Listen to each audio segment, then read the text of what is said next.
Hi everybody, it's Gemma. Welcome back to Pampered Wolf and welcome to November Faves and Fails. Now before we jump into the main body of this video, this intro is sponsored by Sleep & Glow. Sleep & Glow specialise in anti-aging, anti-wrinkle, anti-morning puffiness pillows. Their pillows are also developed by orthopaedists to ensure that you sleep in the correct position to prevent any of those, aches and pains that we all get as we get a little bit older. So Sleep & Glow have brought out a brand new pillow which I've been testing out, and so has my mum for the last 3 months or so, and we absolutely love them. So this one is the brand new Omnia Pillow, and it looks very, very similar to the original pillow, but there are slight differences and little additions which make it more versatile. So this is still super, super soft. It's still got a little head position there to make sure that you're sleeping in the correct position. It's still got great support for the neck, and it's also got these cutouts here, so if you are a side sleeper like me, you can sleep on your side and none of the side of your face will actually touch the pillow because of this cutout. That way you can prevent any lines on the face first thing in the morning and prevent any friction, which will then end up as facial puffiness first thing in the morning as well. Now the reason this one is so versatile is, if you have a look, this one is slightly thinner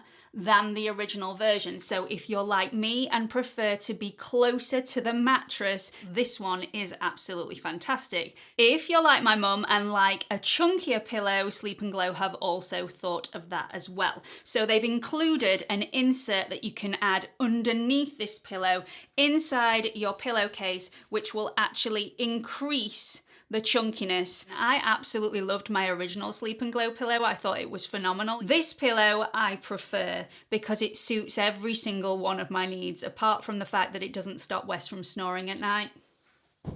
There ain't no cure for that. I will link the Sleep & Glow website and the link to the Omnia pillow in the description box below for anybody that wants to go and check that out. Let's get on with the Faves and Fails vid. I think I may have to put a little bit of a purple conditioner in my hair tonight. It's looking a little yellowy. Little on the brassy side. I actually put off my hairdresser's appointment to get my hair recoloured until closer to Christmas because I wanted it all fresh for Christmas, and I've no idea why, because, not going anywhere.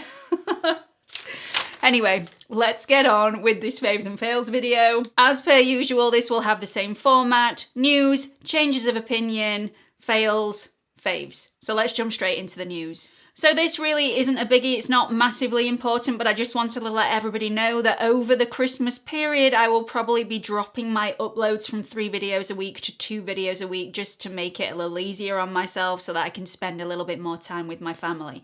I'm not quite sure what days I'm going to be uploading, so please, please, please, either do one of 2 things. Make sure you are subscribed and you've hit that notification bell, or make sure you're following me on Instagram, and it's at pamperedwolf, all lowercase, no spaces, because when I upload a new video, I usually put an Instagram story up just letting everybody know that a new video is now live. Now, YouTube have been in contact with me because I've been a little bit worried recently that my views have majorly gone down, and I know a lot of you have contacted me saying that you're no longer getting any sort of notifications from YouTube. I have actually had that confirmed. There has been a bit of a glitch. So what I'd like you to do, if you previously hit that notification bell, I want you to go into your YouTube settings and check that you've got all notifications turned on. It needs to be all notifications turned on because some things have changed quite recently. And there's been a lot of hiccups. So if you want to get notifications, please make sure that you've clicked on the notification bell, you are subscribed, and you've got all notifications turned on in your YouTube settings. That's it. I have no changes of opinion this month. Let's jump straight into the faves. No, the fails. I'm getting ahead of myself. Let's jump straight into the fails. Okay, so this isn't going to be a fail for everybody. Some people are going to absolutely love this. If you have super dry skin, if you have flaky skin, if you have patches of dryness, this will probably be a fail for you, just like it's a fail for me. Everybody else will probably be able to get away with this product. And actually, it's quite nice if you don't have any dry areas on your face. So this is the Huda Beauty Faux Filter foundation stick. And do you know what? It's really nice. It's easy to apply, it's smooth to apply, it blends out really well.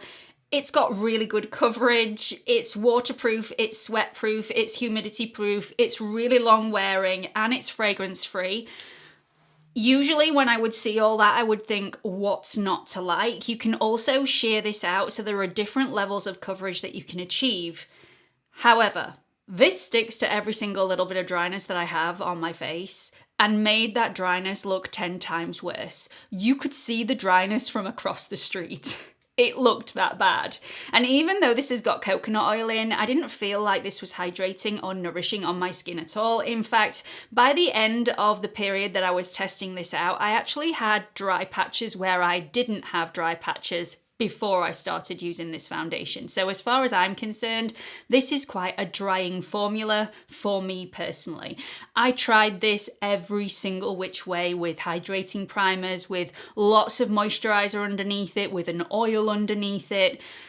Every single which way, no matter what sort of application method I used, my skin looked super, super dry and really flaky by the end of the day.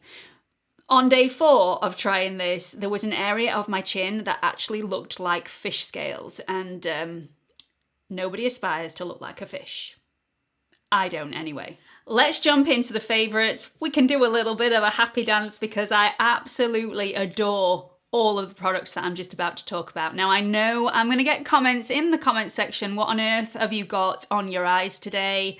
I'm going to answer that for you right now because this palette is firmly in my favourites category. This is from Pat McGrath Labs and this is the Mothership Mega Celestial Divinity palette. Let me show you inside this. You are going to be shocked that I actually wanted this palette in the first place. How gorgeous is that? But it is slightly out of my neutral comfort zone. But it's gorgeous. It's absolutely gorgeous. Now, I've not even taken the plastic sheet off the mirror because I never use the mirrors in these. Does anybody else use the mirrors? I only use them if I'm actually going away on holiday, but it's not happening at the minute. So anyway, it's still all very protected just in case one of my kids drops it. Gorgeous, gorgeous palette. You can be so creative with this palette. Some of the shades in here are just divine. The one that I have on my lid at the moment is this one, which has a bit of a purpley green sheen, and it's just so beautiful. And I also have this in the center of my lid just to add a little bit more dimension. I've also used this shade here, this shade here, this shade here, and this shade here. I've tried to use as many shades as physically possible. Just gorgeous, went on beautifully. The one thing I want to mention is I wish there was slightly more mattes in here. I know that's not the purpose of this palette though, so this is the first Pat McGrath shadow palette that I've ever bought and I am not at all disappointed. The one negative I want to mention, and I guess it's not one negative because I've just said I wish it had got more mattes in. The second negative I want to mention is I had mega fallout all over my face after applying these shadows. It's not a problem for me because I always do my shadow first rather than do my foundation and concealer first. If I'd have done my foundation and concealer first this morning, I would have been taking the whole lot off because it would have just been too difficult to clean up. So just bear that in mind if you are buying this palette. There's a lot of fallout. A lot of fallout. But it's beautiful. The next product in the favourites category is another Pat McGrath product. Now you can tell I got my money's worth out of the Pat McGrath November sale. Oh, I did. I really did. My credit card is now crying, but I'm not sorry. I'm really not sorry. This is pricey. This is really pricey. And I wanted to mention this because some of you, after hearing a couple of things that I'm going to say, may decide not to bother and you'll save a lot of money. Now, I love this. I love this as a cheek highlight. I love this as an inner corner highlight. Great for the Cupid's bow. Absolutely fantastic if you like to highlight that area. However, if you have fair skin like me, this may not be multi-purpose for you. I can't use this. Let me just stop dazzling you all and actually open the product. I can't actually use this as a nose highlight because it's too dark for the shade of my skin. I also can't use this above my eyebrows, again, because it's too dark. I can use it here because it blends in with my blush, so it's absolute perfection. I'm really pleased that I got it. I'm not disappointed at all, which is why it's in my favorites, because it's so smooth, it's buttery, it blends out superbly, and oh my goodness, the packaging, it's chunky, it's very heavy. I wouldn't want to carry this around in my handbag every day, but I mean, it's just pure luxury. It's beautiful, absolutely beautiful. But again, it's not multi-purpose for me. So if you were wanting to purchase this and you were wanting a multi-purpose highlight and you have fair skin like me, this possibly isn't for you. These next couple of products are also from a brand that's featured heavily in my Faves and Fails videos before. It's a fantastic brand, had its 1-year anniversary a few weeks ago. If anybody's watching from the brand, happy birthday, Q+A. You've got some lovely products, great ingredients, all fragrance and essential oil free, and they're just lovely. This first product that I want to mention is beautiful. It's the Q+A Chamomile Calming Night Cream. If you're after a really nourishing and hydrating night cream that can reduce your redness because it's really soothing and calming. It's got beautiful aloe vera in here. It's got lovely chamomile in here to just really soothe the skin, and it does everything that a fantastic moisturizer should. Hydrating, nourishing, it's beautiful. It's fragrance free, it's essential oil free. It's just absolutely gorgeous. You can also use this in the daytime if you want to, but it is quite a thick cream. This will be far too nourishing for me. In fact, I've put way too much on, but it would be far too nourishing for me to use in the daytime. I need something a lot lighter than this, but in the evenings, it is lush. Really, really lush. Cooling, calming, just divine. It's also not sticky or greasy. It sinks into the skin really beautifully, and I don't know about you, but I absolutely hate those night creams that just sit on the surface of the skin and it just feels like they're really heavy but they're not doing anything. This isn't one of those creams. It's just really beautiful, sinks in very, very quickly, and just does what it's supposed to do. The next Q+A product I want to mention, because it's just phenomenal, it's so lovely, is the Q+A Hyaluronic Acid Hydrating Cleanser. This is really simple, it's really gentle, it's great for a second cleanse or a first cleanse or both. It's full of beautiful humectants, it's really hydrating, but it also has some nourishing ingredients in here as well. It won't leave your face feeling stripped or dry, just clean. It's a lovely, lovely cleanser, and if you're after a new one and want to try something a little different, I definitely recommend this one. The next brand also has a couple of products in this video. I am doing everything in twos today. I'm a little bit like Noah. Instead of the animals came in 2x2, it's the products came in 2x2 today. This is the INKEY list. We all know I love myself a little bit of the INKEY list. It's phenomenal. It's actually, for me, on par with The Ordinary. In fact, I prefer some of the INKEY list products to The Ordinary now as my skin is maturing slightly. This is one of those products. It's a lovely, lovely product. This is the Peptide Moisturizer, and very much like the Drunk Elephant Protini Moisturizer, it's got a push down lid which gives you the amount of cream that you need for one application. This is a facial application, then you pump again for the neck, and so on. So this is so beautiful. It's really nice. It's very, very lightweight, great for a day moisturizer. Now, although it looks like the Protini moisturizer with the packaging, and it's similar because this is a peptide moisturizer, it's not as jam-packed full of peptides as the Drunk Elephant Protini, so it's not an exact dupe. However, If you get a little bit of irritation with the Drunk Elephant Protini, you may want to try this one. This is a much simpler product. It has a lot less ingredients in there.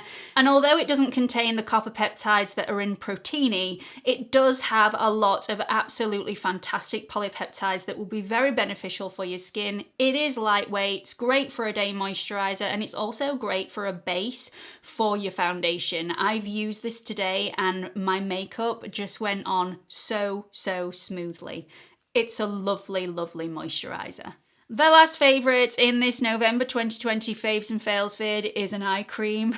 I know, don't all shoot me, don't all shout at me at once. I've always said that eye creams are a little bit of a waste of money. However, there has always been one proviso.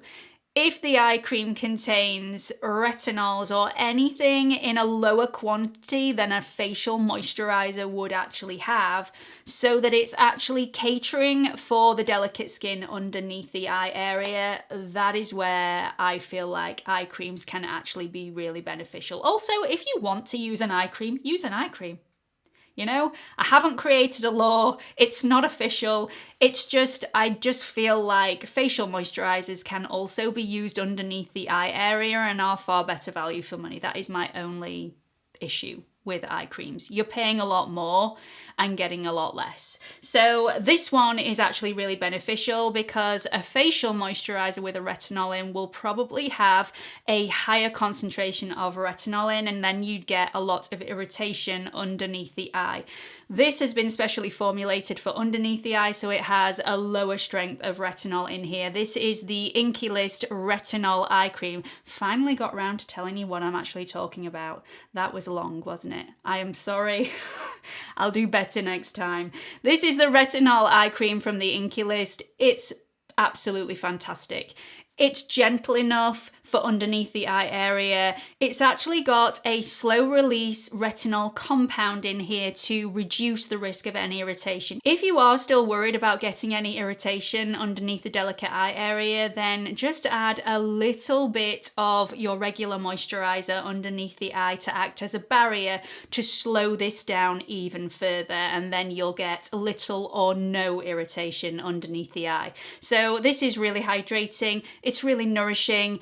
It's got a very thick silicone-y feel, which is extremely smoothing. So it's very thick when it goes onto the skin, and then it just smooths and blurs everything out. Not that you really need that underneath the eye when you're actually going to sleep, because I would always recommend using a retinol eye cream in the evening. You can use this in the morning as well though, and it will be a great base for any concealer that you're wanting to put underneath your eye. It's a great product. I've been using it for around about a month now, and yeah, I love it.